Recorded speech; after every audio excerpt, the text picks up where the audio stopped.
हृदयों को बदलने के लिए परमेश्वर पिता हमको क्या सीख देने के लिए जा रहे हैं। लूका रचित सुसमाचार उसका 15 अध्याय और उसकी 11 आयत में एक स्टोरी है जो कि दो पुत्रों के विषय में है। एक पिता के दो बेटे हैं। दोनों बेटे अपने पिता के साथ कई समय से रहते चले आ रहे हैं। कई समय से वो उसके साथ में रह रहे होंगे। एक व्यक्ति जब प्रभु में आता है, एक परिवार जब प्रभु में आता है, विश्वास में आता है, यीशु पर विश्वास करने लगता है, फिर वो उसके साथ साथ चलने लगता है। उसका नया जन्म होता है। नया जन्म लेने के बाद हो सकता है 15 साल तक वो यीशु के साथ चलता रहे, 15 साल 20 साल तक यीशु की शिक्षाओं पर चलता रहे, उसके साथ चलता रहे, आराधना में भी बैठता रहे, प्रार्थना में भी जाता रहे। लेकिन एक दिन ऐसा आ जाता है कि उसकी भी क्या होती है, दूरी हो जाती है ना? दूरी हो जाती है कि नहीं हो जाती है? वैसी ही सेम स्टोरी वहां यीशु मसीह ने दो पुत्रों की बताई है। क्योंकि यीशु मसीह जान गए थे, संसार में घूमे थे, उनको पता चल गया था कि कैसे कैसे लोग हैं। परमेश्वर के साथ तो चल रहे हैं लेकिन परमेश्वर से दूरी है। वहां पर वो देखो बेटा जो है पापा के साथ रहा होगा, लेकिन एक दिन अपने पिता से वो दूर होता है, अपने पिता से दूर हो जाता है। और देखिए दूर होने का रिजल्ट क्या मिलता है। आज मैं बताना चाहता हूं कि अगर हम भी परमेश्वर के साथ चल रहे हैं तो हम चलते रहें। अगर हम दूर हो गए तो हमारे सामने भी ऐसे रिजल्ट आएंगे। चर्च आना हमने बंद कर दिया, हमने परमेश्वर की आराधना करना बंद कर दिया, हमने संगति करना बंद कर दिया, अपने घर में दुआ प्रार्थना हम 5 साल से करते चले आ रहे हैं और फिर एकदम से बंद कर दिया। परमेश्वर से दूरी हो जाएगी और दूर होने के बाद रिजल्ट हमारे सामने होंगे। आप देखिए कि इस स्टोरी में क्या होता है कि जैसे ही दूरी बनती है वैसे ही उस बेटे की लाइफ में क्या आता है, प्रॉब्लम्स क्रिएट होती है ना? प्रॉब्लम क्या क्रिएट होती है?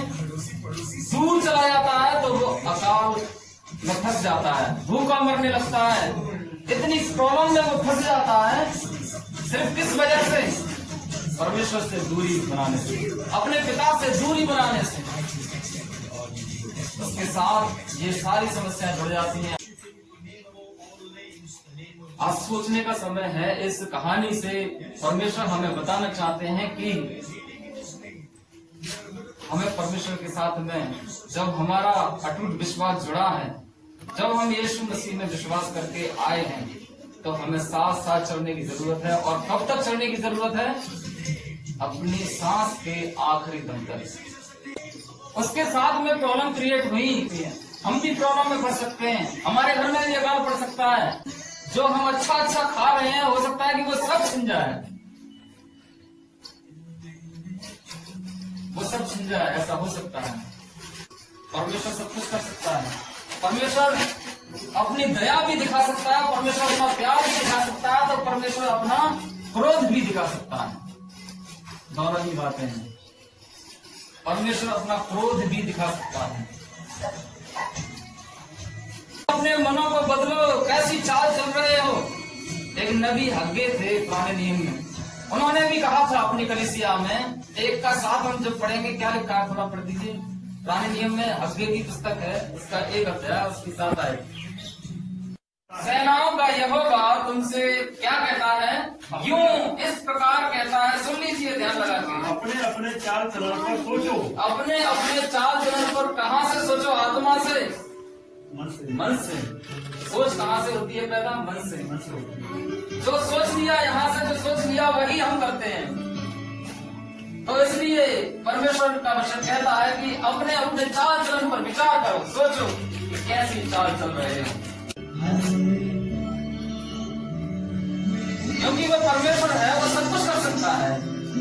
मत्ती 10:28 हम जब पढ़ते हैं तो वहां लिखा हुआ है कि उनसे मत डरो जो तुम्हारे शरीर को घात करते हैं, शरीरों को मारते हैं, बल्कि उससे डरो जो शरीर और आत्मा दोनों को क्या कर सकता है? नरक में नाश कर सकता है। यहाँ तो हमारा शरीर नाश होगा ही होगा, परंतु जो अंदर है उसका भी हम विनाश करने के लिए चाल चल रहे हैं। प्रकाशक वाक्य 21 अध्याय की 8 आयत में मिलता है कि जो अंदर की जो स्पिरिट है, जो परमेश्वर ने डाली है, उसकी मृत्यु कैसे होगी, किस तरीके से होगी। बदलने का समय है। परमेश्वर का वचन तो घूम रहा है, परमेश्वर का वचन तो घूम रहा है, इसका चारों दिशाओं में घूम रहा है। अब जिसे लेना है, जिसे स्वीकार करना है अपनी आत्मा की सेफ्टी के लिए, हम भी परमेश्वर के साथ चल रहे हैं, तो हम चलते रहें।